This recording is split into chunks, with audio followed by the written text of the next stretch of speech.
Alright, for this tutorial I'm going to talk about Bibme.org.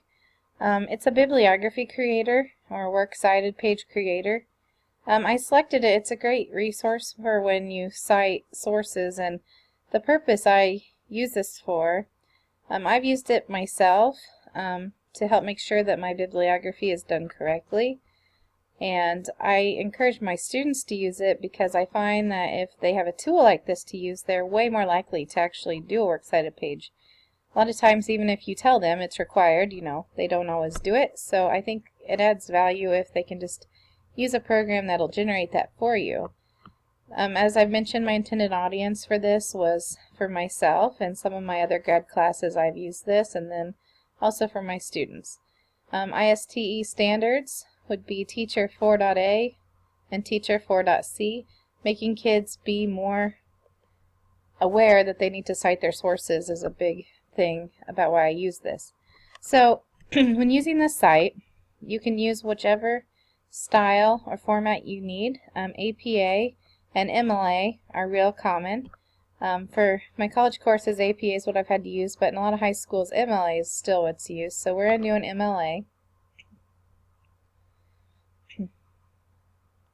And there's several different avenues you can go down. Sometimes you can just type in your article and it'll auto-fill for you. But I have found I have more luck with the manual fill. So we're going to use a website. I have a article pulled up here that we're going to do. So here's a manual entry. That's what I like to use. You can also, like I said, just type in the URL and sometimes it'll autofill. I also find sometimes, though, if the information is in the article, it might not autofill correctly. So, alright, so we'll go to our article. Our article title is How Does Distance Education Compare with Classroom Instruction? And a meta-analysis of the empirical literature. So we're going to copy that.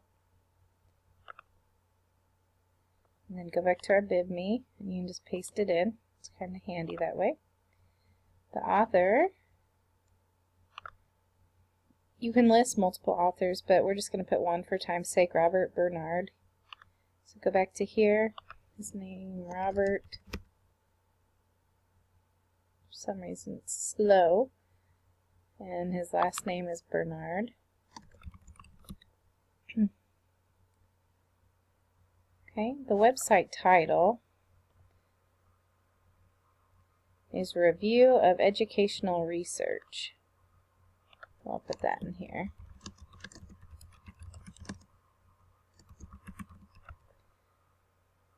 And then we'll find the URL. You can just copy paste it.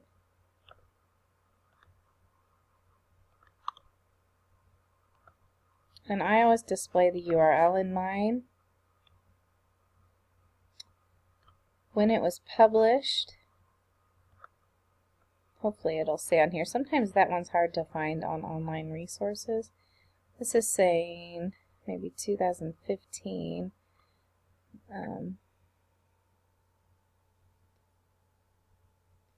We can just make up a date for the sake of this tutorial. Let's say it was published on the 1st of January in 2015. And then today's date, the 21st of February 2016. Create citation. And then it's right here. And you can do more than one thing. You can continue adding to it, or you can just copy it and paste it out of here and into a Word document. So it works pretty slick, and I found it's fairly accurate. So I hope you do too. Thanks.